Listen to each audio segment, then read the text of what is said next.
Pemirsa, Anda masih bersama kami dalam Kominfo Newsroom.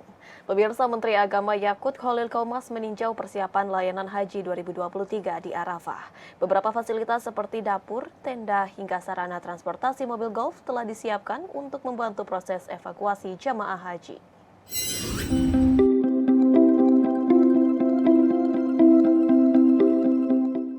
Menteri Agama Yakut Khalil Qaumas beserta rombongan penyelenggara haji mendatangi Arafah guna memastikan persiapan layanan oleh pihak masyrakik atau muasasah penyedia layanan jemaah haji untuk wilayah Arafah, Musdalifah, dan Mina.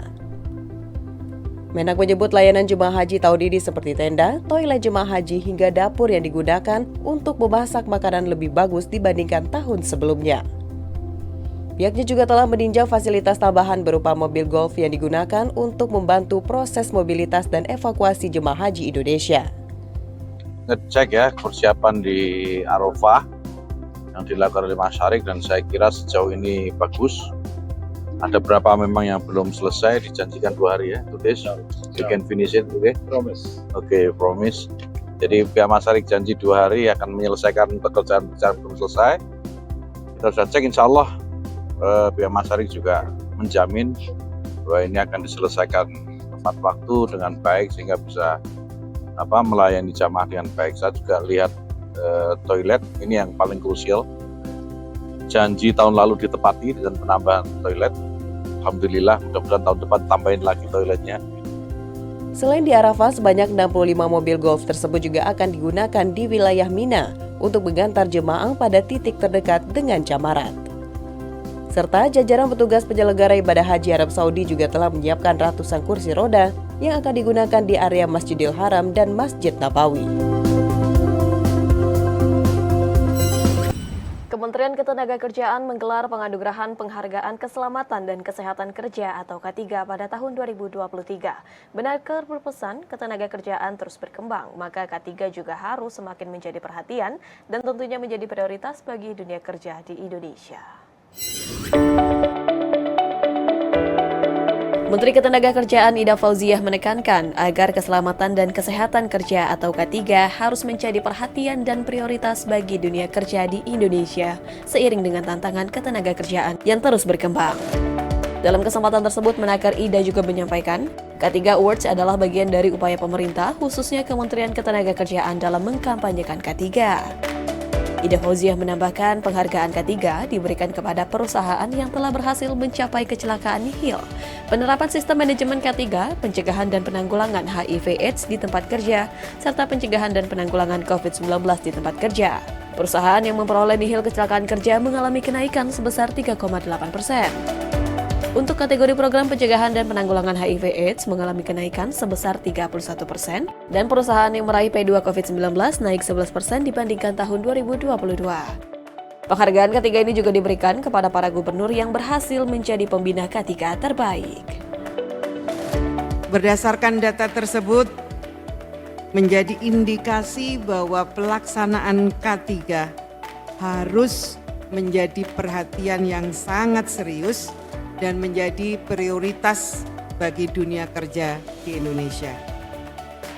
Kami mengajak dan mendorong terus kepada pengurus perusahaan, pimpinan perusahaan untuk menerapkan sistem manajemen keselamatan dan kesehatan kerja secara konsisten sebagaimana ketentuan perundangan yang berlaku, sehingga K3 melekat pada setiap individu yang berperan serta di perusahaan dan terwujudnya peningkatan produktivitas kerja.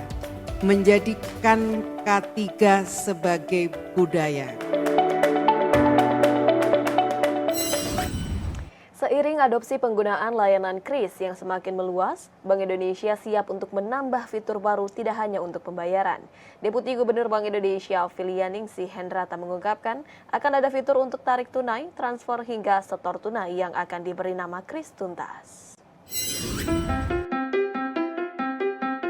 Deputi Gubernur Bank Indonesia Filianingsih Hendrata mengungkapkan peluncuran fitur Quick Response Code Indonesian Standard Tarik Tunai, Transfer dan Setor Tunai atau KRIS Tuntas. Rencananya akan dilakukan pada bulan Agustus 2023 bertepatan dengan ulang tahun kemerdekaan Republik Indonesia.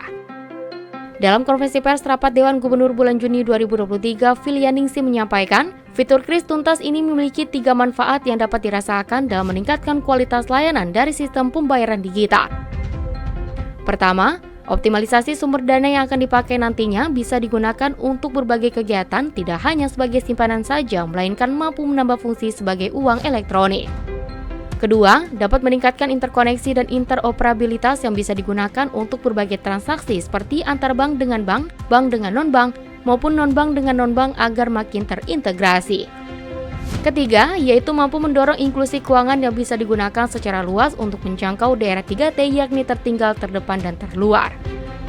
Kenapa inklusi? Karena tarik tunai, setor itu bisa dilakukan di wilayah 3T. 3T itu yang terdepan, terluar, terpencil. Jadi nanti bisa memanfaatkan jangkauan dari merchant kris. Jadi kalau nggak ada ATM nggak apa-apa, nggak ada bank nggak apa-apa.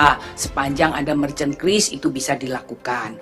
Nah saat ini berapa? Saat ini sudah ada 16 peserta piloting. Ya, jadi kita sudah lakukan ini piloting sejak tahun 2021.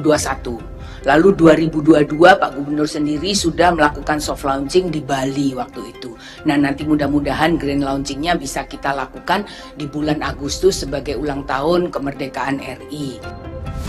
Dalam kesempatan yang sama, Gubernur Bank Indonesia Peri Warjio mengungkapkan adopsi kris saat ini penggunaannya semakin meluas. Tercermin pada penambahan jumlah pengguna dan merchant kris yang pada Mei 2023 telah mencapai masing-masing 3,58 juta dan 26,1 juta. Dengan total volume transaksi sebesar 744 juta sejalan dengan pengembangan fitur kris di domestik dan antar negara.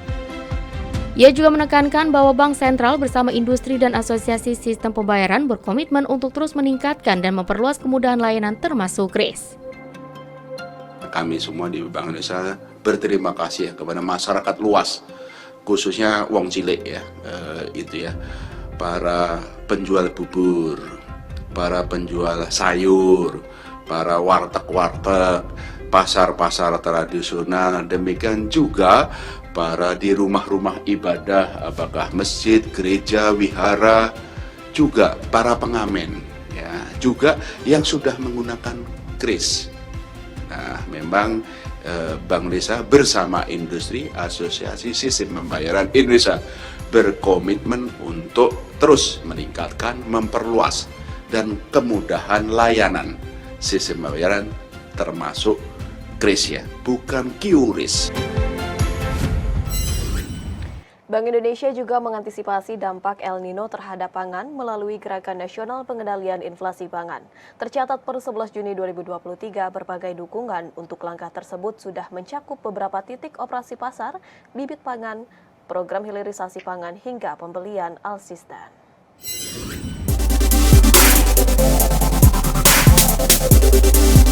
Bank Indonesia mengantisipasi dampak El Nino terhadap pangan melalui Gerakan Nasional Pengendalian Inflasi Pangan GNPIP di seluruh daerah yang tersebar di Indonesia.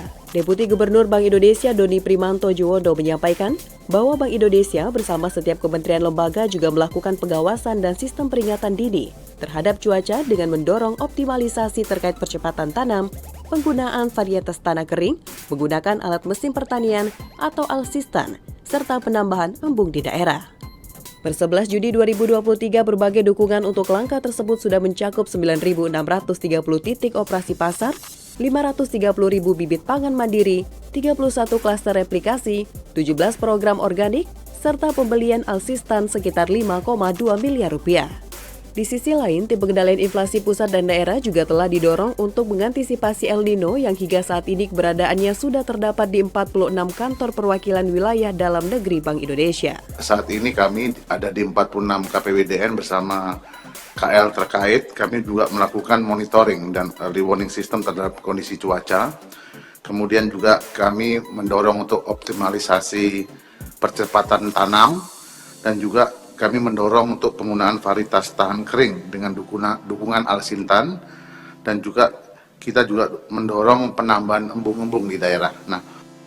Deputi Gubernur Bank Indonesia Aida Budiman mengatakan, berdasarkan pengalaman, komoditas beras dan tanaman hortikultura cenderung terkena dampak El Nino. Maka dari itu, Bank Indonesia telah melakukan komunikasi dengan Badan Meteorologi, Klimatologi, dan Geofisika yang mengatakan bahwa sudah beberapa negara mulai terkena El Nino, yang hingga saat ini Bank Indonesia juga telah melakukan simulasi cuaca dengan hasil proyeksi inflasi tahun ini mencapai 2% sampai 4% dan 1,5% hingga 2,5% pada tahun 2024.